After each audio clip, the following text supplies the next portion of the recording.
नमस्कार विद्यार्थी मित्रांनो, आज आपण इतिहास विषयामध्ये प्रकरण क्रमांक 3 भारत आणि युरोपीय वसाहतवाद या प्रकरणामध्ये पोर्तुगीज, ब्रिटिश, डच आणि फ्रेंच या युरोपीय लोकांनी भारतामध्ये आपल्या वसाहती ज्या आहेत तर त्या वसाहती कशा प्रकारे निर्माण केलेल्या आहेत याविषयी माहिती पाहणार आहोत। मागील पाठामध्ये आपण युरोपीय वसाहतवाद आणि त्याचा जगाच्या इतिहासावर झालेला परिणाम याचा थोडक्यात आढावा जो आहे तर तो आढावा घेतलेला आहे। आता जागतिक आढावा घेतल्यानंतर या युरोपीय वसाहतवादाचा भारतातील विस्तार आणि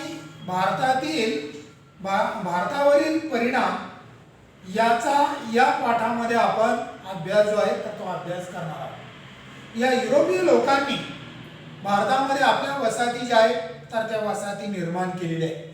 त्याच्यामध्ये पोर्तुगीज, ब्रिटिश, डच, फ्रेंच तर या लोकांनी आपल्या वसाहती ज्या आहेत तर त्या वसाहती भारतामध्ये निर्माण केलेल्या आहेत। प्रथमतः पोर्तुगीजांच्या संदर्भात आपण माहिती पाहणार आहोत। पोर्तुगीज या दर्यावरती वास्को द गामा हा इसवी सन 1998 मध्ये कालिकत म्हणजे कोझिकोडे या ठिकाणी तो पोहोचला आणि या पोर्तुगीजांनी अरब आरमाराचा पराभव करून भारताच्या समुद्र किनाऱ्यावरती आपलं वर्चस्व जे आहे तर ते वर्चस्व त्याने निर्माण करण्यास सुरुवात केली।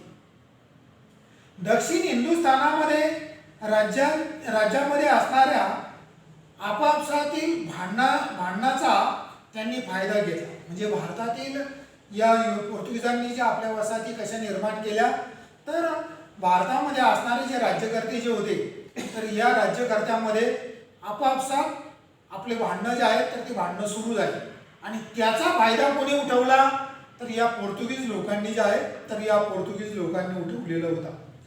मग त्यांनी भारतामध्ये या पश्चिम किनाऱ्यावरती त्यांनी आपल्या वसाहती ज्या आहेत तर त्या वसाहती स्थापन केल्या। पोर्तुगीजांनी वसाहतीच्या रक्षणासाठी किल्ले देखील उभारले। अनेक प्रकारचे किल्ले त्यांनी निर्माण केले। किल्ल्याच्या आधारे बाह्य हल्ल्यापासून आपल्या वसाहतीचं रक्षण जे आहे तर ते वसाहतीचं रक्षण त्यांनी केलं आणि त्यामधून जास्तीत जास्त फायदा जो आहे तर तो फायदा मिळवण्याचा प्रयत्न केला। पोर्तुगीजांची युद्धनीती जी आहे तर ती युद्धनीती या समुद्रमार्गे किल्ल्यांना रसद पुरवण्याच्या संदर्भात असलेली आपल्याला दिसून येते आणि त्यांचं आरमार जे आहे तर ते आरमार अत्यंत प्रबळ होतं, चांगल्या प्रकारचं होतं आणि म्हणून किनाऱ्यावर त्यांनी या आरमारी छापा जो आहे तर तो आरमारी छापा घालून शत्रूंचा पराभव करून आपल्या वसाहती ज्या आहेत तर त्या वसाहती त्यांनी निर्माण केल्या। शत्रूंचा प्रदेश त्यांनी उद्ध्वस्त केला आणि आपल्या वसाहती ज्या आहेत तर त्या वसाहती निर्माण केल्या।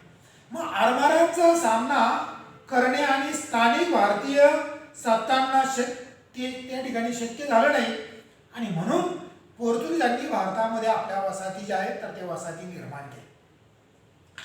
त्यानंतर त्यांनी पुढील काळामध्ये या हिंदी महासागरावरती देखील या पोर्तुगीजांनी आपलं वर्चस्व जे आहे तर ते वर्चस्व निर्माण केलं। हिंदी राजांना हिंदी महासागरामध्ये जहाजं पाठवायचे असतील तर या पोर्तुगीजांचीच परवानगी जी आहे तर ती परवानगी घ्यावी लागत होती आणि म्हणून अशा प्रकारे या परवानगी जर त्यांनी दिली नाही तर त्या ठिकाणी या हिंदी राजांना आपले जहाज जे आहेत तर ते जहाज त्या ठिकाणी पाठवता येत नव्हते आणि परवानगी न घेता जर त्यांनी जहाज जर पाठवली तर ती जहाज ही पोर्तुगीज लोक जप्त करत होती। म्हणजे पोर्तुगीजांचं आरमारी सामर्थ्य जे आहे तर ते आरमारी सामर्थ्य एवढं बलवान होतं आणि त्यामुळे त्याचा या भारतामध्ये असणारे मुघल असेल किंवा आदिलशाही व्यवस्था असेल, कुतुबशाही व्यवस्था असेल किंवा सत्ताधीश असेल तर यांना त्यांचा मुकाबला जो आहे तर तो मुकाबला करणे शक्य नव्हतं आणि अशा पद्धतीनं या पोर्तुगीजांनी 1608 पर्यंत भारताच्या पश्चिम किनाऱ्यावरती दीव दमण, त्याच्यानंतर चौल, त्याच्यानंतर गोवा, होनावर, गंगोळी, बसरूर, मंगळोर, त्यानंतर अशा कोची, कोल्लम, अशा अनेक ठिकाणी आपल्या वसाहती ज्या आहेत तर त्या वसाहती त्यांनी निर्माण केल्या. पूर्व किनारपट्ट्यावरती नागपट्टणम, त्याच्यानंतर मल्लियापूर, बंगालमध्ये हुगळी या ठिकाणी या पोर्तुगीजांच्या वसाहती ज्या आहेत तर त्या वसाहती निर्माण झालेल्या होत्या. तर अशा पद्धतीनं या पोर्तुगीजांनी भारतामध्ये आपल्या अनेक प्रकारच्या वसाहती ज्या आहेत तर त्या वसाहती निर्माण केलेल्या होत्या. आणि त्याच्यातूनच या पोर्तुगीज लोकांनी आपला व्यापार जो आहे तर तो व्यापार निर्माण केला. भारतामधून कच्चा माल आपल्या देशामध्ये नेला, पक्का करून परत भारतामध्येच विकण्याचा प्रयत्न केला. आणि अशा पद्धतीनं या पोर्तुगीज लोकांनी या वसाहतीचा फायदा जो आहे तर तो फायदा घेतलेला आपल्याला दिसून येतो. त्यानंतर दुसरी युरोपीय लोक जे आहेत तर ते म्हणजे ब्रिटिश. आता या ब्रिटिश लोकांनी देखील भारतामध्ये आपल्या वसाहती निर्माण केल्या. ईस्ट इंडिया कंपनीची स्थापना 31 डिसेंबर 1600 रोजी निर्माण झाली. आणि या इंग्लंडच्या एलिझाबेथ या राणीने या कंपनीला पूर्वेकडील देशाशी व्यापार करण्याचा परवाना जो आहे तर तो परवाना दिला. जहाजे पूर्वेकडील देशामध्ये त्यांनी पाठवले. त्या ठिकाणी माल विकून जो पैसा मिळेल तर त्यातूनच आपल्या देशाची प्रगती जी आहे तर त्या आपल्या देशाची प्रगती त्यांनी करण्याचा प्रयत्न केला. प्रामुख्याने मसाल्याचे पदार्थ हे खरेदी करण्यावरती त्यांनी जास्तीत जास्त जोर दिला. त्याचप्रमाणे इंग्लंडमध्ये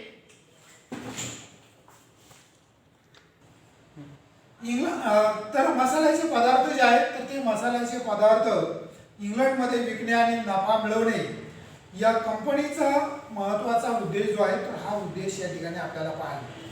आता या काळातील जहाज जे आहेत तर ते जहाज शिडांवर चालणारे असल्यामुळे त्या जहाजामधून त्यांनी हा व्यापार जो आहे तर तो व्यापार करण्याचा प्रयत्न केला.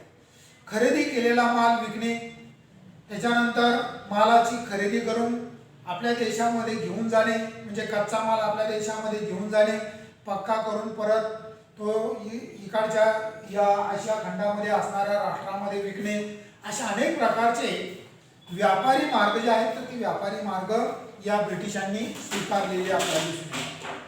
ईस्ट इंडिया कंपनीनं या व्यापार करण्यावरती जास्तीत जास्त जोर दिला आणि हळूहळू नंतर व्यापार करता करता भारतामध्ये सत्ता जी आहे तर ती सत्ता देखील त्यांनी निर्माण केली. त्यामधूनच त्यांनी किल्ल्यांची बांधणी करणं, सैन्य वाढवणे आणि त्यामधूनच भारतामध्ये असणारे राज्यकर्त्यांचा पराभव करणे. तर असे अनेक प्रकारचे उद्देश या ब्रिटिश लोकांनी भारतामध्ये निर्माण केले आणि त्यानंतर जवळजवळ 150 वर्ष ब्रिटिशांनी भारतामध्ये आपले राज्य जे आहे तर ते राज्य निर्माण केले होते. तिसरे आहे डच. इसवी सन 1602 मध्ये या डच कंपन्यांनी एकत्र येऊन युनायटेड ईस्ट इंडिया कंपनी नावाची कंपनी जी आहे तर ती कंपनी स्थापन केली आणि त्यांनी या पूर्वेकडील देशाशी व्यापार करण्याचा अधिकार या डच सरकारला दिलेला होता. अंतर्गत कंपनीला नोकर ठेवणे आणि वखारी स्थापन करणे, किल्ले बांधणे, नाणी पाडणे अशा अनेक प्रकारचे अधिकार जे आहेत तर ते अधिकार मिळालेले होते. आता या अधिकाराच्या माध्यमातून 17व्या शतकाच्या मध्यापर्यंत या कंपनीनं आफ्रिकेच्या पूर्व किनाऱ्यापासून जपानपर्यंत वसाहती ज्या आहेत तर त्या वसाहती निर्माण केल्या आणि आपल्या वसाहती ज्या आहेत तर त्या वसाहती उभारलेल्या होत्या. त्यामध्ये सध्याचे असणारे मोझांबिक, दक्षिण Africa, Yemen, Iran, Iraq, Pakistan, Bharat, Bangladesh, तर अशा अनेक देशामध्ये या डच लोकांनी आपल्या वसाहती ज्या आहेत तर त्या वसाहती निर्माण केल्या. आता भारतामध्ये मच्छलीपट्टम, त्याच्यानंतर पेतापुली, त्याच्यानंतर पुलिकत, तिरुप्पापुलियर, कारिकल अशा अनेक प्रकारच्या, अहमदाबाद, त्याच्यानंतर खंबायर, सुरत, नागापट्टण, तर या ठिकाणी आपल्या वसाहती ज्या आहेत तर त्या वसाहती डच लोकांनी निर्माण केलेल्या होत्या. आणि या डच लोकांनी भारतामध्ये 3 ते 4 हजार सैनिक जे आहेत तर ते सैनिक देखील त्यांची क्षमता या माध्यमातून निर्माण केलेली आपल्याला दिसून येते. त्यानंतर चौथा घटक आहे तो म्हणजे फ्रेंच. या युरोपीय लोकांनी ज्या भारतामध्ये ज्या वसाहती निर्माण केल्या त्याच्यामध्ये पोर्तुगीज, ब्रिटिश, डच आणि त्याच्यानंतर फ्रेंच लोकांनी देखील आपल्या वसाहती ज्या आहेत तर त्या वसाहती भारतामध्ये निर्माण केल्या. इसवी सन 1664 मध्ये फ्रान्सचा अर्थमंत्री कोल्लेबेर याच्या पुढाकाराने फ्रेंच ईस्ट इंडिया कंपनी जी आहे तर ती फ्रेंच ईस्ट इंडिया कंपनी स्थापन झाली आणि फ्रान्सचा राजा 14वा लुई याने या कंपनीला पूर्वेकडील देशाशी व्यापार करण्याची परवानगी जी आहे तर ती परवानगी दिलेली होती. आरमार निर्माण करणे, आरमारांच्या माध्यमातून इतर देशामध्ये वसाहती निर्माण करणे अशा अनेक प्रकारचे प्रयत्न फ्रेंच लोकांनी भारतामध्ये देखील निर्माण केले होते. इसवी सन 1666 मध्ये मुघल बादशाह औरंगजेब याच्या दरबारात त्याने एक शिष्टमंडळ पाठवलं आणि शिष्टमंडळ पाठवून सुरत या ठिकाणी वखार टाकण्यासाठी परवानगी जी आहे तर ती परवानगी त्यांनी मिळवलेली होती. आणि फ्रेंच लोकांनी इसवी सन 1668 मध्ये पहिली वखार जी आहे तर आपली पहिली वखार सुरत या ठिकाणी निर्माण केली.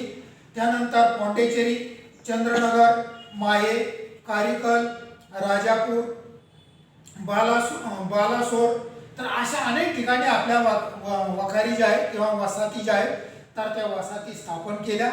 फ्रेंचांचा कुतुबशहाशी त्याच्यानंतर डच यांच्याशी संघर्ष मात्र चालूच होता आणि या वसाहतीच्या माध्यमातून त्यांनी जास्तीत जास्त नफा जो आहे तर तो नफा मिळवला आणि आपल्या देशाची प्रगती जी आहे तर ती प्रगती त्यांनी केलेली दिसून येते.